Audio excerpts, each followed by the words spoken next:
Anton Kreil has totally shifted my worldview. He's one of our mentors, ex-Goldman's trader, now runs a hedge fund, and here are his 10 rules for financial success. Rule number 1, respect money and be indifferent towards it. Money doesn't care about you, and if you start seeing it as energy, like electricity, you'll see that it just flows to the people who solve a problem in a market.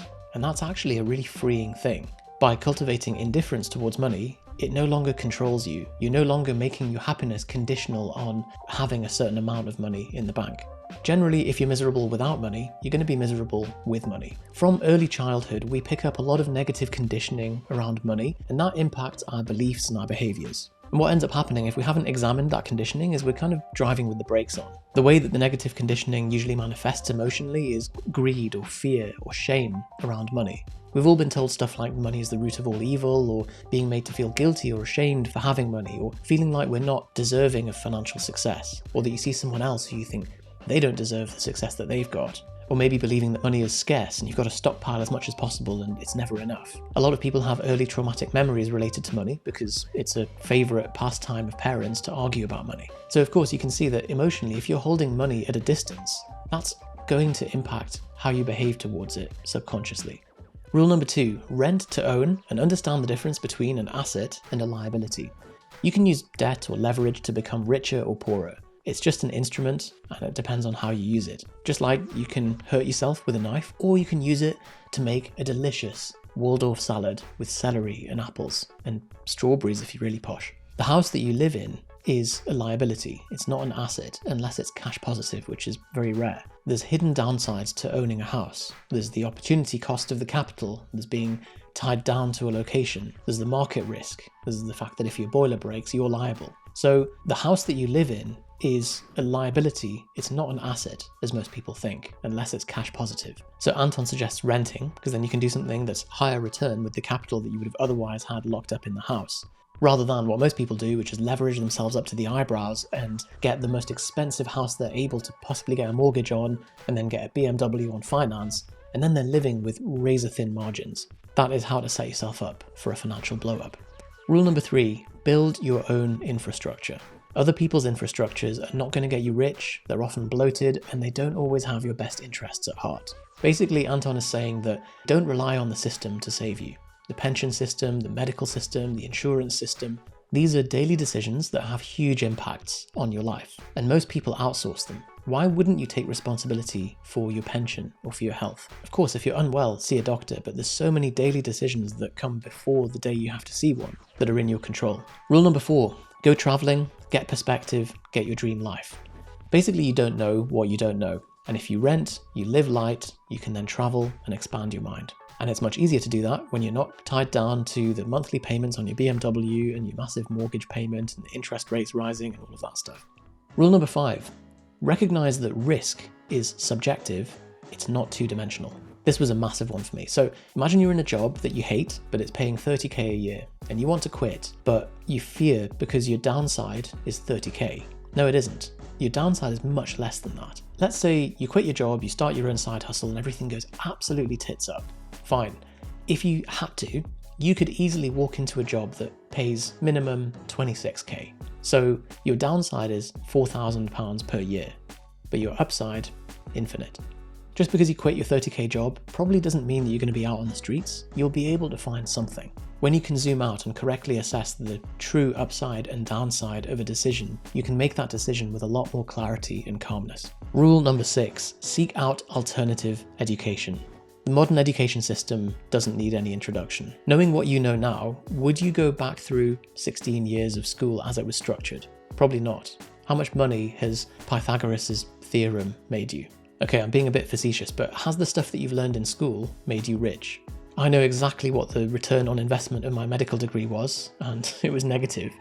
Whereas we've spent over 100k on alternative education, and it's generated a 15x ROI over the last 3 or 4 years. Subscribing to this channel is seeking alternative education. Just saying. Rule number 7, learn to value your time properly. Your time is worth something. You might not think it's worth much, but maybe you haven't calculated it out properly. You've got to look at the return on investment of your time. And you're not a robot, so enjoyment is still counts as return on investment. But you've really got to consider, is doing everything yourself worth the time? Or can you rank the different activities that you do day to day and say, this is the highest leverage or this is the highest return thing I can do, and then outsource anything that falls below your hourly rate? This is why I pay a cleaner or someone to do ironing or meal prep, because it would be ludicrous if I was to do it myself and I would do a much worse job of it. You don't want to eat my cooking. Number 8, I'm afraid I've not done this one, it's ditch the smartphone. I ditched my smartphone 2.5 years ago. I used to have a BlackBerry. Since I actually ditched the BlackBerry, I've been the most efficient I've ever been in my career.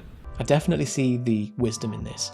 Basically, if you're a little willy like me and you don't want to get rid of your smartphone, at least disable notifications. Because what you're doing there is you're giving everybody unfettered access to you at all times. What are you doing when you enable notifications? This sounds extreme, but I think it's self-hatred, because you're opening up your time, your attention, and your inbox to the world. You're saying, hey world, your agenda is more important than mine. Just fill me up. You're basically bending over, presenting your little pink balloon knot to the world to enter the Ultimate Penetration Championships and come in with its big old thick agenda. Don't do it.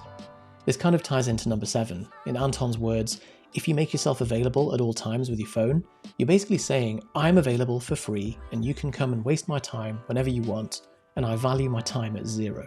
It is kind of heinous that notifications are enabled by default. So while you're watching this video, go to your settings and disable your notifications now. Just do it for a day. See how you feel. Rule number 9, mainstream media is useless. Do not consume it. When was the last time you truly felt fulfilled and wholesome from reading the news? Even if your excuse is, but I'm watching the markets, bro. The market's already moved by the time it's being published in the news. News is just fear, anger, drama, divisive content. It's not designed to enrich you. It's not designed to even inform you about the world, because their agenda is not to report on accuracy. It's just to sell more clicks. So be very careful of that. And if you need any more proof, consider whenever you've read like a Daily Mail article on something that you have expert knowledge in, so let's say nutrition, you know how bollocks it is. And it's only when you look at it and you go, maybe the other topics, which I'm not expert in, are just as badly reported. One other thing you can do is only consume information that you've paid more than £100 for. That way you've chosen to opt in to information that you value rather than just consuming what's ever being pumped into your face. And rule number 10 for financial success is choose role models who suit your objective. Again, rather than going for the default option that's thrust into your face, be very careful about who you follow and who you allow into your newsfeed, because they are the people that you're allowing into your mind, into your thoughts, into your behavior. If you're following a teacher or a mentor, do you want results like them? In which case, follow what they do. And if you don't, unfollow them. I very much agree with Anton on this one, because we pay so much attention to what we put into our mouths. And if we were walking along the street and someone just put something random into your mouth, you'd be like, no, I don't want that. But yet we do that with our minds. We just let anything in. Our bar for entry of the information we consume is so low, and it does become part of the substrate of our thoughts. So curate your feed, be really deliberate about what you consume. There's my interpretation of Anton Kreil's 10 rules for financial success. Give him a follow and have a look at this video for how we put all of this into action.